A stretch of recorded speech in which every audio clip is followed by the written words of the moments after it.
I woke up to the smell of expensive perfume and the sound of my own ragged breathing. For a moment I thought I was still in that hospital bed, hooked up to machines that beeped their last goodbyes. But the ceiling above me was white and clean, not stained with the grime of a cheap hospice room. My hands flew to my chest. No scars, no pain, just smooth skin and a heart that beat strong and steady. I sat up so fast the room spun around me. This was my bedroom.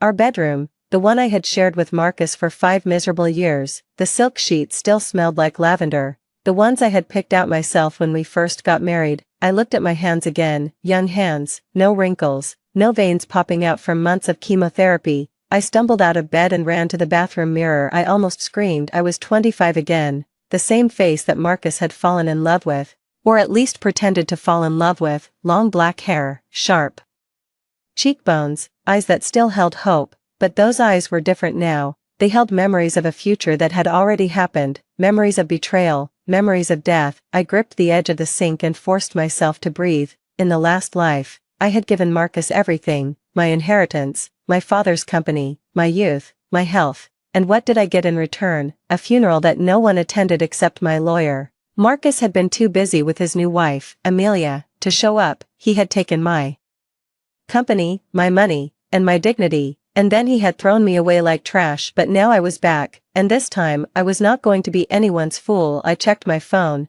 The date was May 15th, 2021, 3 days before my father's company would be officially transferred to my name. In the last life, I had signed everything over to Marcus on that day, trusting him with my family's legacy. He had promised to take care of it, to take care of me. Instead, he had drained every account and left me with nothing. Not this time. I dressed quickly, choosing a simple black dress and flat shoes. No need to impress anyone today. I grabbed my purse and headed for the door. But before I could leave, the bedroom door swung open. Marcus stood there, half dressed in his work suit, his tie hanging loose around his neck. He looked at me with that practiced smile, the one that used to make my heart flutter. Now it made my stomach turn. "Hey, babe," he said, his voice smooth as honey. "You're up early. I was going to bring you breakfast in bed." I forced myself to stay calm. In the last life, those words would have made me melt, but now I knew exactly what that breakfast meant. It meant he wanted something. It always meant he wanted something. "No need," I said, stepping past him. "I have things to do." He caught my arm, his grip gentle but insistent. "Wait, Sophia, we need to talk about the company transfer. My lawyer said the paperwork is ready. We can go sign today." I looked at his hand on my arm, those same hands that had held Amelia's in the hospital hallway while I was dying, those same hands that had signed the papers to sell my father's company to a rival corporation. I pulled my arm free. "I'll handle the paperwork myself," I said. "You don't need to come." Marcus's eyes narrowed, just a fraction. He was good at hiding his emotions, but I had spent years studying his every expression. I knew when he was worried, I knew when he was lying, and right now he was both. "Sophia, you know I'm just trying to help," he said, his tone shifting to something more concerned. "Your father's company is complicated. You need someone with business experience to guide you." I almost laughed. Guide me? He had guided me straight into bankruptcy and an early grave, but I kept my face neutral. "I appreciate that, Marcus, but I've been reading up on business management. I think I can handle it." He stepped closer, his hand reaching out to touch my cheek. In the last life, that gesture would have made me feel safe. Now it felt like a threat. "Are you feeling okay?" he asked softly. "You seem different today." I stepped back, avoiding his touch. "I'm fine, just tired. I didn't sleep well." It wasn't a lie. I had spent the night dying in a hospital bed, after all. But Marcus didn't need to know that. "Maybe you should rest," he said. "We can go to the lawyer's office tomorrow." "No," I said, sharper than I intended. "I want to do it today, alone." The silence between us stretched like a rubber band about to snap. Marcus's smile faltered, and for a second, I saw the real him, the cold, calculating man who had married me for my money and my family name. "Fine," he said, his voice flat, "if that's what you want." "It is." I walked out of the bedroom and down the stairs, my heart pounding in my chest. Every step felt like a victory. In the last life, I had been too afraid to say no to him. I had been too desperate for his love to see the truth, but now I saw everything clearly. Marcus had never loved me. He had loved my money. He had loved the power that came with being married to the heiress of Kingston Industries, and Amelia, his precious Amelia, had been waiting in the wings the whole time. She had been his college sweetheart, the one he had never gotten over. I was just the replacement, the convenient bride who came with a fortune. I got into my car and drove straight to my father's old office. The building stood tall and proud in the middle of the city, a monument to everything my father had built. When I walked through the glass doors, the receptionist looked up with surprise. "Miss Kingston, we weren't expecting you today." "I know," I said, walking past her. "Is Mr. Chen available?" Mr. Chen was my father's oldest friend and the company's chief financial officer. In the last life, he had tried to warn me about Marcus, but I had been too blind to listen. He had watched me sign away my inheritance with tears in his eyes, and then he had disappeared from my life. I had never gotten the chance to apologize. I found him in his office, hunched over a stack of papers. When he saw me, his face broke into a warm smile. "Sophia, what a pleasant surprise." "Mr. Chen, I need your help," I said, closing the door behind me. "I want to review the company's financial records, all of them." His smile faded, replaced by a look of concern. "Is everything okay?" "I'm not sure yet, but I need to know exactly what's going on with the accounts." He nodded slowly and pulled out a set of keys. "Follow me." We walked down to the basement where the company's safe was kept. Mr. Chen unlocked the heavy metal door and led me inside. The room was filled with filing cabinets and ledgers, years of history stored in paper and ink. "Everything is here," he said, gesturing to the shelves. "What are you looking for?" "I don't know yet," I admitted, "but I'll know it when I see it." I spent the next 3 hours going through every document I could find: bank statements, investment records, loan agreements. At first, everything looked normal. My father had been a careful businessman, and the company was in good shape. But then I found something that made my blood run cold: a series of withdrawals, each one just under the amount that would trigger an automatic alert. They had been made over the past 6 months, signed with my father's signature. But my father had been in the hospital during that time, too sick to hold a pen. I pulled out my phone and compared the signatures. The handwriting was similar, but not exact. Someone had forged my father's name. "Mr. Chen," I said, my voice shaking, "who has access to this account?" He looked at the documents and frowned. "Only you, your father, and your husband. Marcus has signing authority on the joint account." I felt the world tilt beneath my feet. Marcus had been stealing from my father while he was dying, and in the last life, I had never found out. I had been too busy playing the perfect wife to notice that my husband was robbing me blind. "How much?" I asked. Mr. Chen did a quick calculation. "Approximately $2 million, over the past 6 months, $2 million. And that was just what I had found in the first few hours. Who knew how much more he had taken? I took a deep breath and steadied myself. This was not the time to fall apart, this was the time to act. "Mr. Chen, I need you to do something for me," I said. "I need you to freeze all accounts that Marcus has access to, and I need you to prepare a report of every transaction he's made in the past year." "Sophia, that's a serious accusation." "Are you sure?" "I'm sure." He looked at me for a long moment, then nodded. "I'll have it done by tomorrow morning." I left the office with a stack of papers tucked under my arm. The evidence was damning, but it wasn't enough. I needed more. I needed to know exactly how deep Marcus's betrayal went. On my way home, I stopped at a private investigator's office. I had found his name in my father's old address book. A man named Detective Harris, who had helped my father with some business disputes in the past. He was retired now, but he still took the occasional job. "Miss Kingston," he said, shaking my hand, "your father was a good man. How can I help you?" "I need you to follow my husband," I said. "I need to know where he goes, who he meets, and what he does when he thinks no one is watching." Detective Harris raised an eyebrow. "That's a serious request, I know, and I'm willing to pay whatever it costs." He studied me for a moment, then nodded. "I'll start tonight." I drove home with a cold determination settling in my bones. Marcus thought he had won. He thought he could take everything from me and walk away without consequences, but he was wrong. This time, I was the one in control. When I walked through the front door, Marcus was waiting for me in the living room. He was sitting on the couch, a glass of whiskey in his hand, his eyes fixed on the door. "Where have you been?" he asked, his voice tight. "I went to see Mr. Chen," I said, setting my purse on the table. "We had a very interesting conversation." Marcus's face went pale, just for a second, then he recovered, forcing a smile. "Oh, what did you talk about?" "Company finances," I said, watching his reaction carefully. "It turns out there have been some irregularities in the accounts." He set down his glass. His movements slow and deliberate. What kind of irregularities? Unauthorized withdrawals, forged signatures, about $2 million worth. The silence that followed was thick enough to cut with a knife. Marcus stared at me, his eyes searching for any sign of weakness, but I gave him nothing. Sophia, I can explain, he said finally. I'm sure you can, I said, walking past him toward the stairs, but I'm not interested in your explanations. I'm interested in the truth. Sophia, wait. I stopped but didn't turn around. Please, he said, his voice cracking. I made a mistake. I was trying to protect you. Your father's medical bills were piling up, and I didn't want you to worry. I laughed. It was a bitter, hollow sound. You stole from my dying father to protect me. Is that what you're going with? It's the truth. No, Marcus, the truth is that you've been stealing from this family since the day we got married. The truth is that you never loved me. You loved my money. And now that I know the truth, I'm going to make sure you never get a single penny of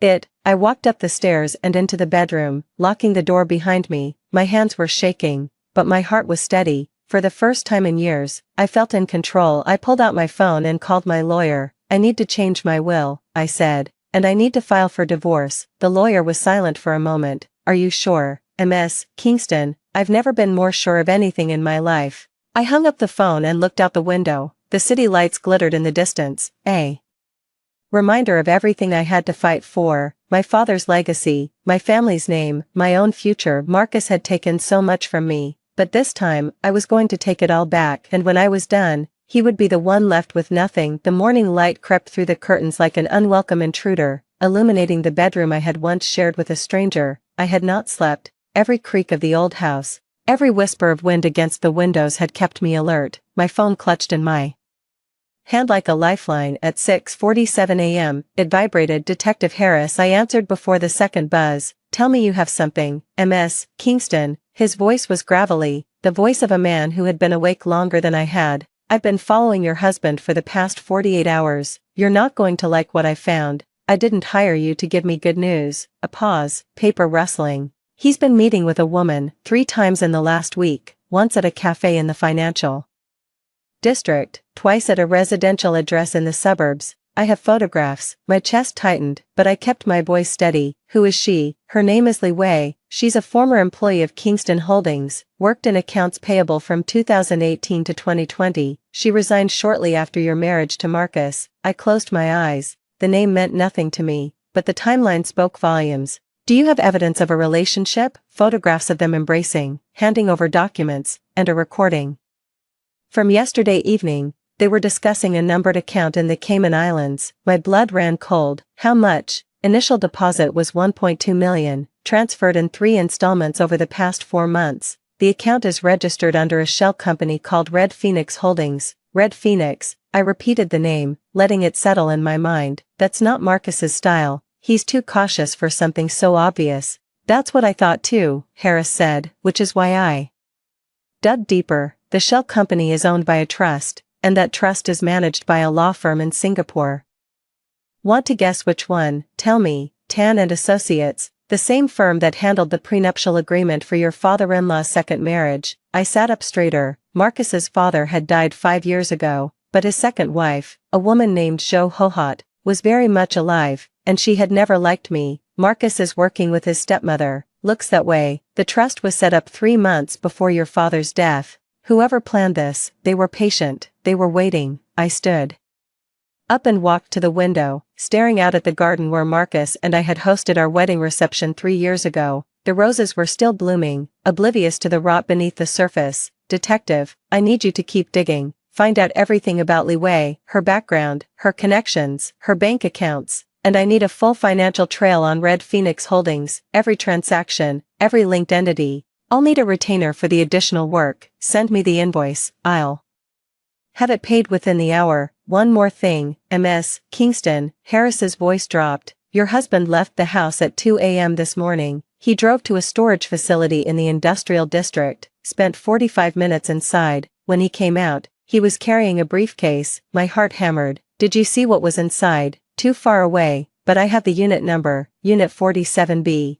Rented under the name of a company called Kingston Consulting Group, which is owned by Marcus Kingston, sole proprietor. I gripped the phone tighter. he's moving evidence, or destroying it. Either way, you don't have much time. I thanked him and hung up, my mind racing. Marcus was smarter than I had given him credit for. He had layers of deception, each one designed to protect the next, but he had made one mistake. He had underestimated me. I dressed quickly, choosing a simple black pantsuit that commanded authority without screaming for attention. Then I called Mr. Chen. Good morning, Ms. Kingston.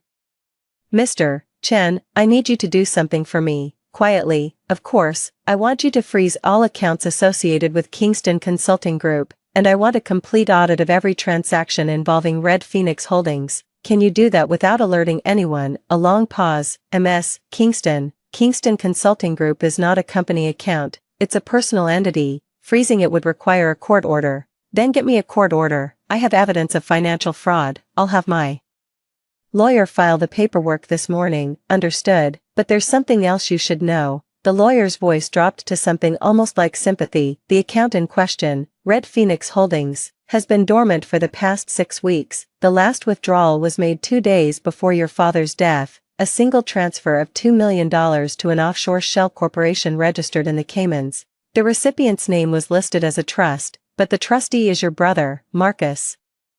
The words landed in the quiet of her office like stones dropped into still water. She had suspected, of course, the late-night calls, the sudden distance, the way Marcus had stopped meeting her eyes at the funeral, but hearing it confirmed, spoken aloud by a neutral third party, stripped away the last shred of plausible deniability. She set down her coffee and stared at the framed photograph on her desk, her father, smiling, his hand on her shoulder at her college graduation. Thank you, she said, her voice steady despite the tremor in her chest. I'll take it from here. She hung up and sat for a long moment, watching the morning light crawl across the hardwood floor. Then she picked up her phone again and dialed Marcus's number. It rang 4 times before he answered, his voice wary and clipped. Lydia, it's early. I know about Red Phoenix, she said, and I know about the $2 million. I want you to come to the office today. We're going to sort this out, either with the family lawyer or with the police, your choice. There was a long silence, broken only by the faint crackle of the line. When he finally spoke, his voice was hollow.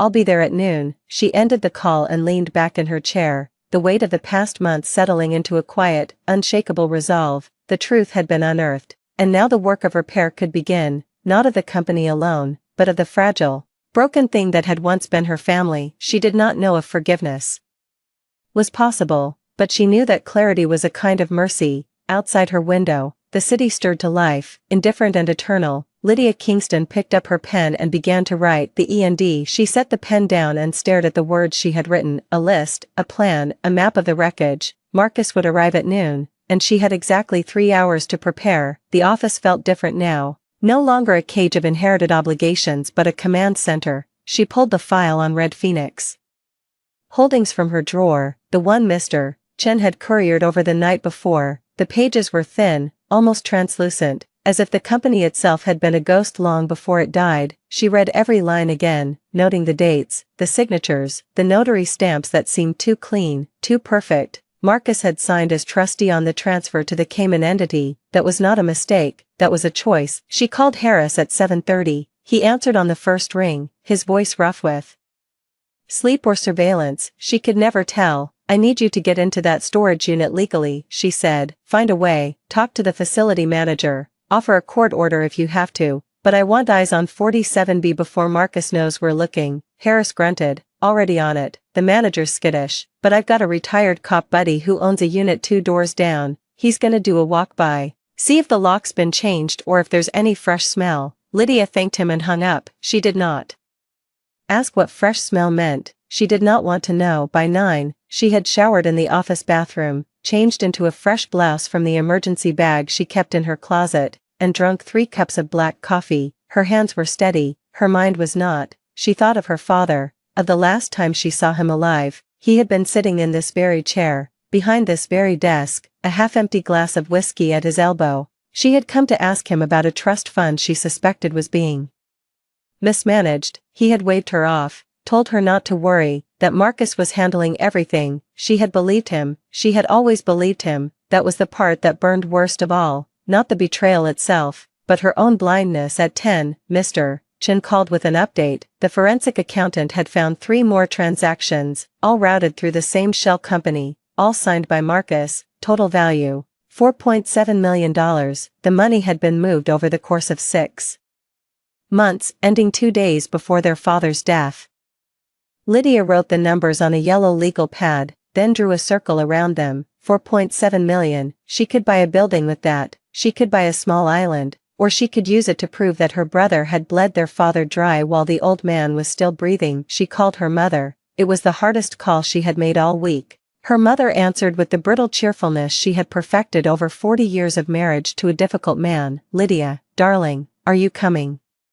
For Sunday dinner, I'm making lamb. Lydia closed her eyes. Mom, I need to ask you something, about Dad, about the last few months. There was a long pause, the cheerfulness cracked. What do you mean? Lydia told her about the money, about the dormant company, about the storage unit. Her mother said nothing for a full 30 seconds, then she whispered, Marcus came to see me last week. He said you were unstable. He said you were making up stories because you couldn't handle the grief. Lydia felt her throat tighten. And you believed him? Another pause. I didn't know what to believe. He's your brother. He's always been your father's favorite. I thought maybe you were jealous. Lydia did not cry. She had cried enough. I'm not jealous, Mom. I'm trying to find out why Dad died with a smile on his face and a company that was already dead. The call ended with promises to talk later, but they both knew that was a lie. Lydia put the phone down and stared at the wall.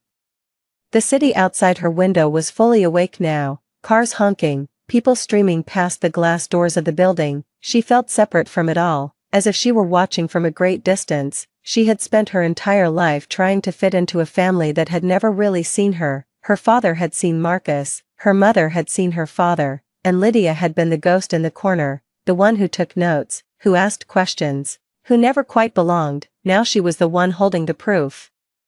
She was the one who would decide what happened next. At 11:30, Harris called again. He had the storage unit open. The manager had been persuaded by a combination of legal threat and cash. Inside Unit 47B, they had found 4 things: a locked filing cabinet, 3 cardboard boxes labeled personal, a laptop with a cracked screen, and a manila envelope addressed to their father, postmarked 3 days after his death. Lydia felt her blood go cold. Open the envelope, she said. Harris hesitated. I'm not sure you want me to do that. It might be evidence. Chain of custody. Open it, she repeated. She heard the sound of tearing paper. Then Harris let out a long, low whistle. It's a letter, handwritten, from your father, dated the day before he died. Lydia gripped the phone so hard her knuckles went white. Read it. Harris cleared his throat. It says, to my daughter Lydia, if you are reading this, then I am gone. And you have found what I could not say aloud. I knew about the money. I knew about Marcus. I let him take it because I was afraid of what it would mean to admit that my son was a thief. I am sorry.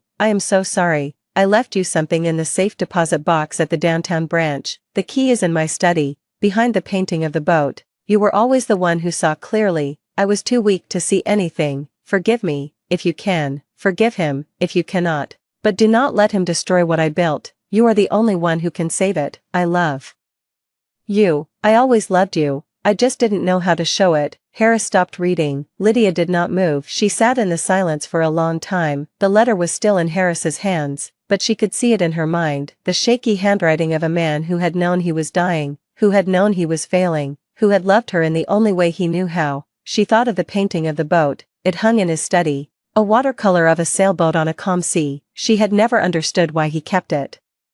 It was not valuable, not beautiful. Now she knew. It was a hiding place. It was a message. She told Harris to secure the letter and the laptop, to bring them to the office as soon as possible. Then she hung up and walked to the window. Marcus arrived at 12 o'clock exactly. He walked into her office without knocking, wearing a suit that cost more than most people's rent, his hair perfectly styled, his face a mask of controlled anger. He sat down across from her and folded his hands on the desk. You've been busy, he said. Lydia did not smile. I've been honest. There's a difference. Marcus laughed, but it was hollow. You think you're so righteous. You think you're the only one who cared about Dad, but you don't know anything. You don't know what it was like to be the one he leaned on, the one he trusted with everything. You were off in your little world, playing detective, while I was holding the company together. Lydia leaned forward. You were holding it together by stealing from it. $4.7 million, Marcus, that's not holding, that's taking. His face flickered, just for a moment, then he recovered. Prove it. Lydia opened the file and slid the forensic accountant's report across the desk. I already have. The transactions are traced, the signatures are yours, the Cayman account is in your name, I have bank records, wire transfer confirmations,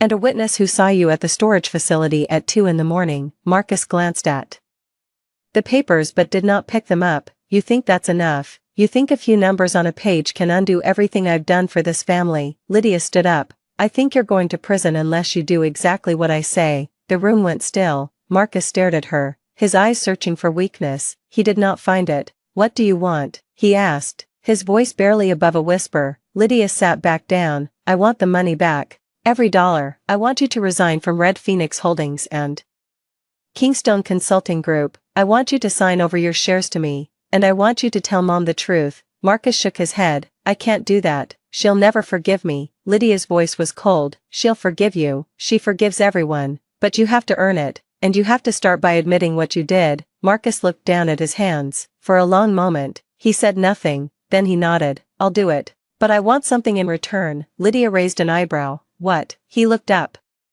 And for the first time, she saw something like genuine pain in his eyes. I want you to tell me why you hate me. I want to know what I did, besides this, besides the money, because you've always looked at me like I was the enemy, and I never understood why. Lydia was silent. The question hung between them, heavier than the money, heavier than the lies. She thought of all the years she had spent in his shadow, all the times she had been told to be more like him, all the moments she had watched him get what she had earned. She thought of the way their father had looked at Marcus with pride and at her with something that was not quite disappointment, but close. She thought of the letter, of the words her father had written. She took a breath. I don't hate you, Marcus, I hate what you represent. You were the golden child, the one who could do no wrong, even when you did everything wrong, and I was the one who had to prove myself over and over again, just to be seen. You never had to earn anything, you just took it, and you took it from Dad, and you took it from the company, and you took it from me, not just the money, the chance to be his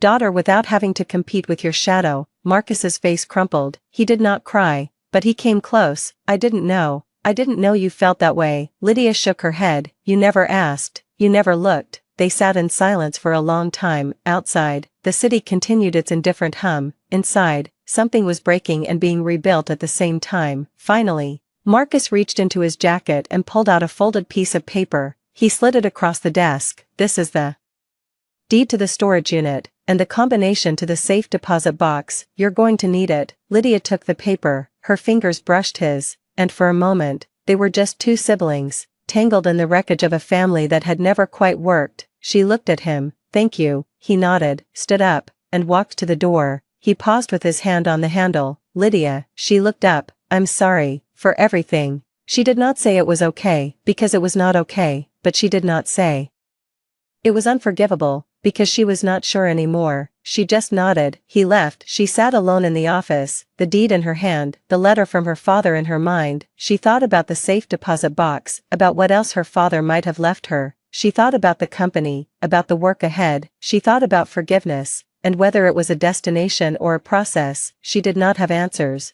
but she had clarity, and for now, that was enough. She picked up the phone and called Harris. I need you to meet me at the downtown bank. Bring the letter, and bring a camera. We're going to document everything. Harris's voice came through, steady and professional. On my way. Lydia stood up, grabbed her coat, and walked out of the office. The city was waiting, the truth was waiting, and she was no longer afraid. The elevator doors slid shut, sealing Lydia into a mirrored box of chrome and soft light. She watches her own reflection, composed, tailored, the woman she has become through sheer force of will. The city sprawls beyond the glass, a grid of ambition and secrets, and somewhere in its depths, a bank vault holds the last piece of her father's life. The letter from Harris is en route, the camera is ready, and Marcus is probably already pacing in the bank lobby, wondering if this is the moment his world finally collapses. She feels no satisfaction, only a cold clarity that has settled into her bones like frost. The lobby of the bank is a cathedral of marble and brass, hushed and reverent. Harris stands near the entrance, a leather satchel slung over his shoulder, his expression unreadable. He hands her a manila envelope without a word. Inside is the letter, still sealed, the paper brittle with age. She does not open it again. She knows its contents by heart, the confession, the plea, the love that tried to make amends from beyond the grave. What she does not know is what else her father chose to hide in that steel box. She leads Harris to the manager's desk, where a young woman with a practiced smile asks for identification. Lydia produces the key from her pocket, the metal warm against her palm, and the manager's eyes flicker with recognition. The storage unit was opened 20 years ago, she explains, and has been paid in advance for a century. No one has accessed it since the original renter. The vault room is small, windowless, lined with polished steel drawers of varying sizes. The manager gestures to number 47, a narrow slot near the floor. Lydia kneels, inserts the key, and turns. The lock clicks with a sound that seems too loud in the silence. She pulls the drawer open. Inside, there is a single object, a leather-bound journal, its spine cracked and faded. No stacks of cash, no deeds, no legal documents, just a book. She lifts it out, feeling its weight, and opens the cover. The handwriting is her father's, the same looping cursive she remembers from birthday cards and grocery lists. The first page reads, "For Lydia." When she is ready, she closes the journal and tucks it into her satchel. Harris watches her, his face betraying nothing, but she knows he is cataloging every detail. She thanks the manager, who seems relieved that the transaction is over, and they walk out into the sunlight. Back in the car, Lydia does not open the journal. She holds it in her lap, her fingers tracing the embossed letters on the cover. The engine hums, and Harris drives in silence, giving her space. She thinks about Marcus, about the years of resentment that have calcified into something harder than anger. She thinks about her mother,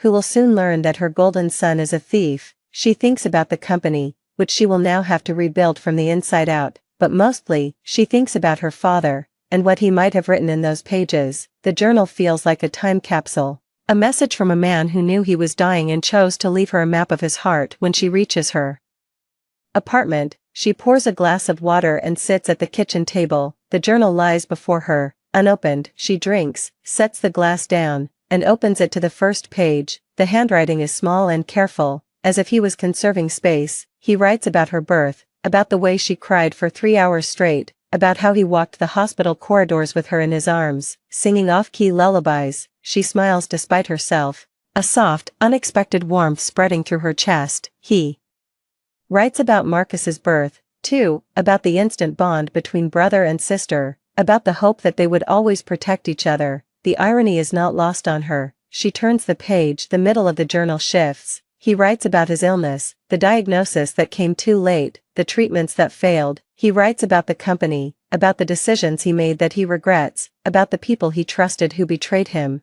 He names names, partners, friends, a cousin she barely remembers. He writes about Marcus, too, but not as the golden boy. He writes about the pressure he put on Marcus, the expectations that were too heavy, the way he pushed his son into a mold that did not fit. He writes, "I was wrong. I thought I was building strength, but I was building walls. I see it now, too late. I hope Marcus can forgive me. I hope you can forgive him." Lydia reads the last pages slowly, savoring each word. He writes about her brilliance, her stubbornness, her quiet courage. He writes that she was always the one who saw things clearly, who asked the hard questions, who refused to settle for easy answers. He writes, "You are not a replacement for anyone, Lydia. You are not a shadow. You are the light I should have followed from the beginning. I am sorry I did not tell you this while I was alive. I am sorry I let my own fears keep me silent. I love you. I have always loved you. Please, use what I left you to build something true.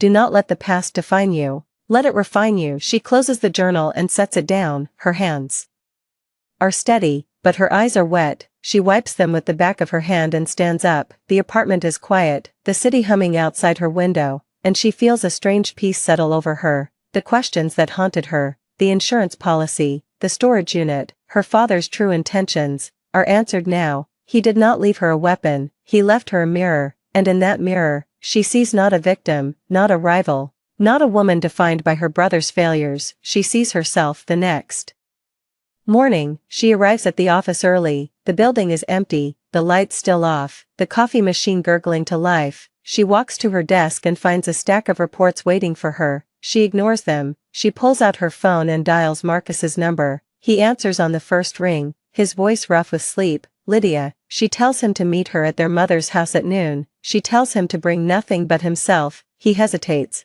then agrees. She hangs up and calls Harris, asking him to prepare the documents for the board meeting. She is not going to destroy Marcus, she is going to give him a chance to rebuild, not as the golden boy, but as a man who has faced his failures. Their mother's house is a modest Victorian in the suburbs, painted pale yellow with white trim. The garden is overgrown, the porch swing rusty, but the house itself is warm and solid. Lydia arrives first, letting herself in with her own key. Her mother is in the kitchen, stirring a pot of soup, her back to the door. She turns when she hears footsteps, and her face lights up with a smile that quickly fades when she sees Lydia's expression. "What's wrong?" she asks. Lydia sits at the kitchen table and tells her everything: the embezzlement, the evidence, the ultimatum, the storage unit, the journal. Her mother listens without interrupting, her hand still gripping the spoon, her face growing pale. When Lydia finishes, her mother sets the spoon down and sits across from her. She does not cry or rage.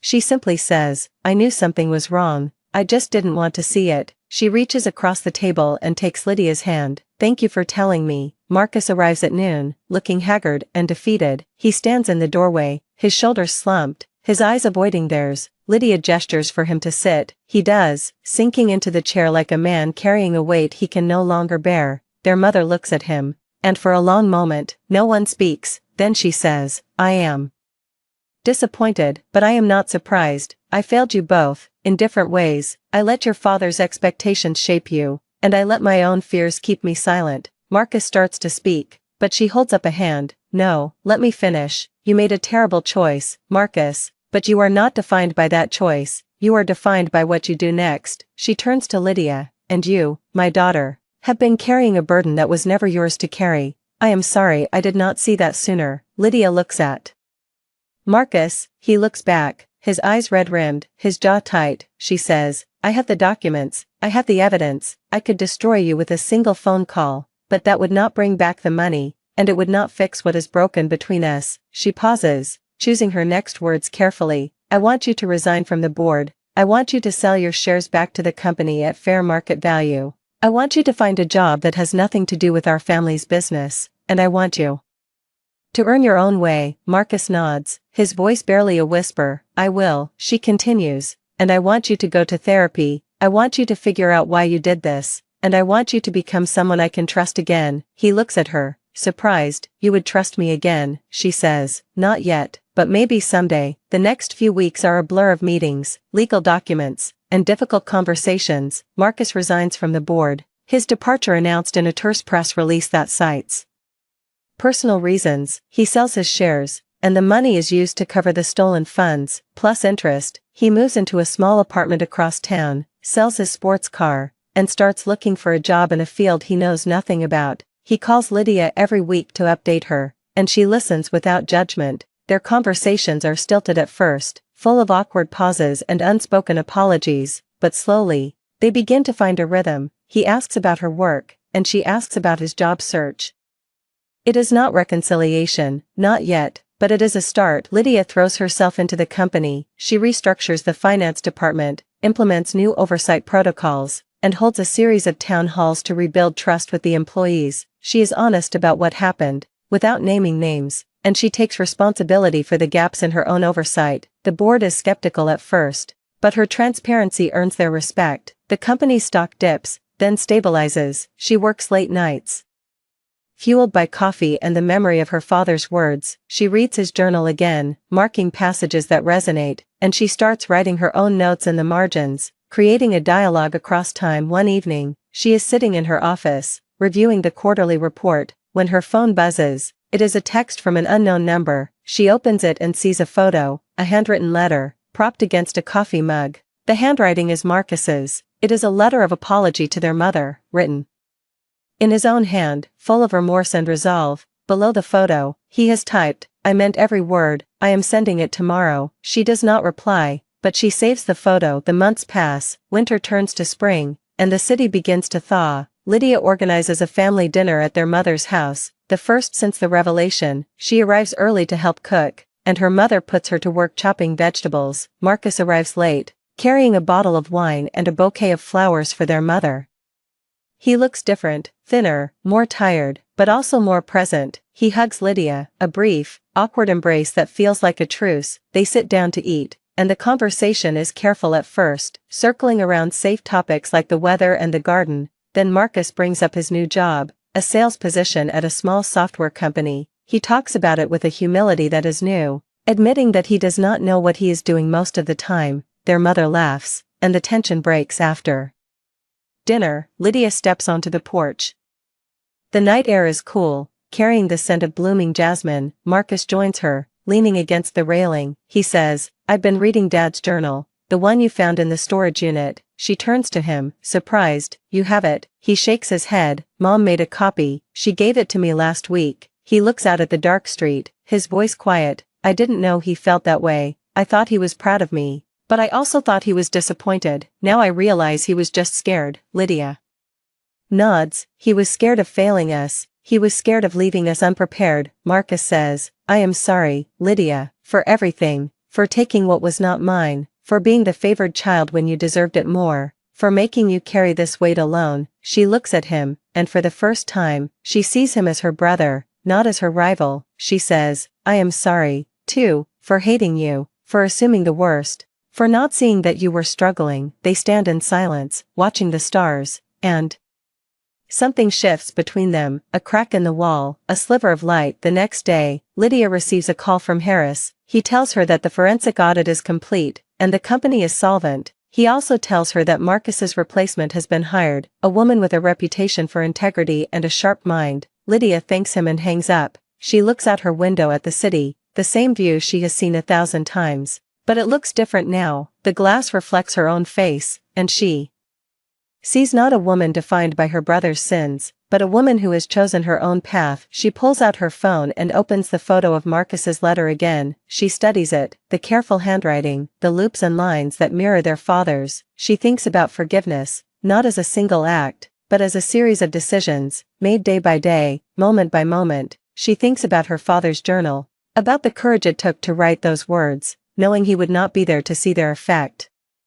She thinks about her mother, who is learning to see her children as they are, not as she wished them to be. She thinks about Marcus, who is learning to walk without the crutch of their father's legacy, and she thinks about herself, who is learning to stop being a shadow. She types a reply to Marcus's text, a short message that says, "I read the letter. It is beautiful. I am proud of you." She hits send before she can second-guess herself. Then she sets the phone aside and returns to her work, but her mind is elsewhere, tracing the lines of a future she is finally ready to build. Weeks later, she receives an invitation to a small gallery opening. The artist is a friend from college, someone she has not seen in years. She goes alone, wearing a simple black dress, and wanders through the rooms, studying the paintings. They are abstract, full of bold colors and chaotic lines that somehow resolve into harmony. She stops in front of a piece titled Reclamation. It shows a figure rising from a pool of dark water, arms outstretched, face turned toward the light. She buys it on impulse, and when it arrives at her apartment, she hangs it in her living room, where she can see it every day. Her mother calls frequently now, checking in, sharing small stories about her day. She tells Lydia that Marcus is coming over for Sunday dinners, that he is learning to cook, that he has started volunteering at a local shelter. Lydia listens, and she feels a quiet satisfaction, not because Marcus is redeeming himself, but because he is trying. She knows that redemption is not a destination, but a journey, and that the road is long and full of setbacks. She is willing to walk it with him, as long as he keeps moving forward. One evening, she takes the journal from her satchel and writes a letter of her own. On the blank pages at the end, she writes to her father, telling him about the company, about Marcus, about her mother, about herself. She writes about the fear she felt when she found the evidence, the anger that burned inside her, the loneliness of carrying that secret. She writes about the moment she opened the storage unit and found his words, and how those words changed everything. She writes, "I am not angry anymore. I am not afraid. I am learning to be free." She signs it with her name, closes the journal, and places it on her bookshelf, next to the book she loves. The next morning, she goes to the office early, as she always does. The building is quiet, the city still. Waking up, She pours a cup of coffee and sits at her desk, looking at the stack of reports. She opens the first one and begins to read. The numbers are steady, the projections optimistic, the company is healing, slowly but surely. She thinks about the board meeting later that week, about the strategy session she has planned, about the new product launch in the fall. She thinks about all the work that lies ahead, and she feels a surge of energy, not because she is driven by revenge or ambition, but because she is driven by purpose. Her phone buzzes. It is a message from Harris. The bank called. The storage unit has been closed. I told them you would not need it anymore. She smiles and types back, thank you. She sets the phone aside and returns to her work, the city humming outside her window, the future unfolding before her like a road she is finally ready to travel. She is no longer a replacement, no longer a shadow, no longer a woman defined by her brother's failures. She is Lydia. And she is enough. The city hummed below her window, a constant vibration that had once felt like pressure, like the weight of expectations she had never asked to carry. Now it sounded different, like a song she was learning to hum along with, a rhythm that matched the steady beat of her own heart. She leaned back in her chair and let her gaze drift across the skyline, the glass and steel catching the late afternoon light in patterns that shifted and reformed, nothing permanent, nothing fixed.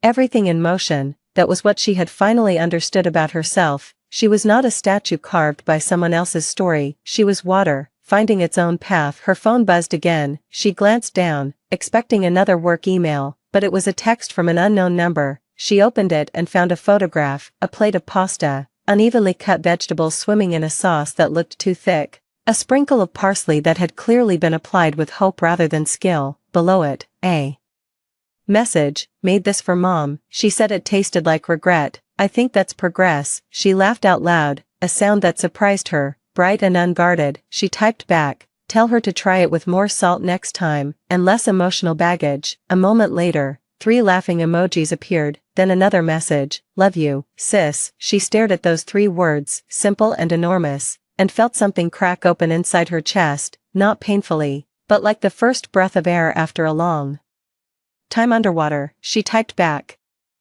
love you too, Marcus, keep cooking. She set the phone down and looked at the painting she had bought, now leaning against the wall of her office, waiting to be hung. The brushstrokes were fierce and deliberate, layers of color that had been scraped and reapplied, a landscape that was not really a landscape, more like the feeling of a place remembered. She had called it reclamation, but now she thought that title was too small. It was not just about taking back what had been lost, it was about building something new from the wreckage, about choosing which pieces to keep and which to let go. She walked over and touched the edge of the canvas, the texture rough under her fingers. She thought of her father's diary, the pages stained with ink and time, the words he had written in the dark hours of his life. He had tried to reclaim something too, his own sense of himself, his own story. She wondered if he had succeeded, if he had found peace in those final pages. She would never know for certain, but she could choose to believe that he had, that his last gift to her was not the secrets he had kept,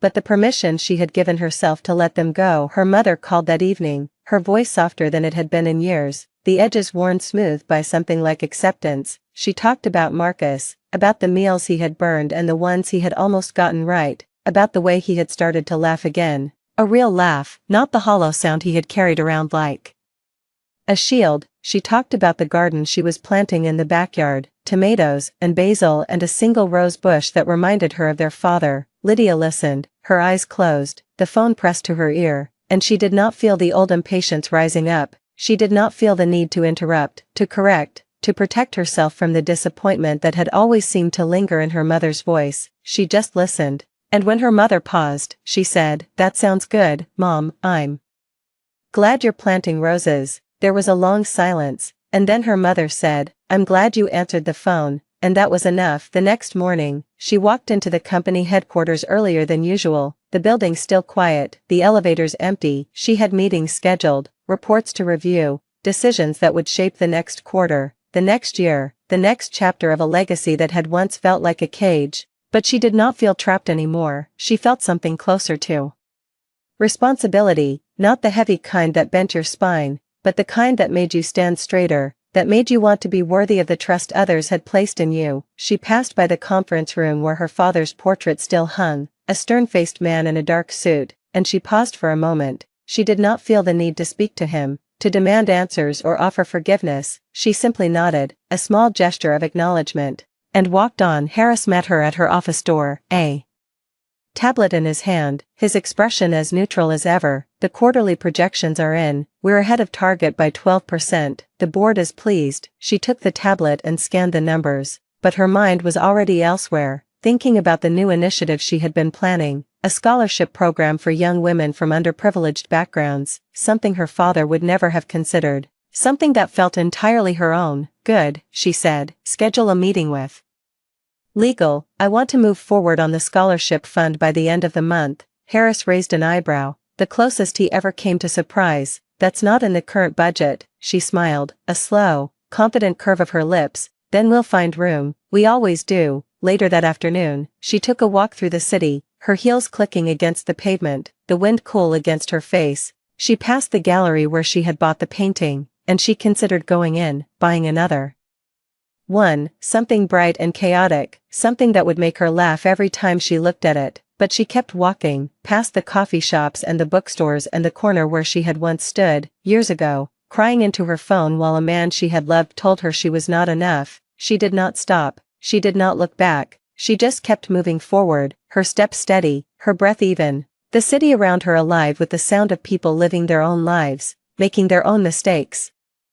finding their own way home. When she returned to her office, there was a package waiting on her desk. She opened it carefully, peeling back the tape, and found a small wooden box inside. There was a note attached, written in her mother's handwriting, shaky but clear. I found this in your father's study. I thought you should have it. She lifted the lid and saw a photograph, yellowed at the edges, of her father holding her as a baby, his face young and unlined, his eyes full of a tenderness she had almost forgotten. Beneath the photograph was a letter, folded and sealed, addressed to her in his handwriting. She did not open it right away. She held it in her hands, feeling the weight of the paper, the weight of all the words he had never said, and she realized that she was not afraid. She was not afraid of what he had written, or what he had left unsaid, or what the future might bring. She was just here, in this moment. A woman who had learned to stand on her own. She set the letter aside, unopened, and returned to her work. There would be time for it later. Time to read his words and decide what to keep and what to release. For now, she had a company to run, a brother to love, a mother to call, and a life to live that was entirely her own. The city hummed on, and she hummed along with it, a quiet song of reclamation, of becoming, of finally being enough.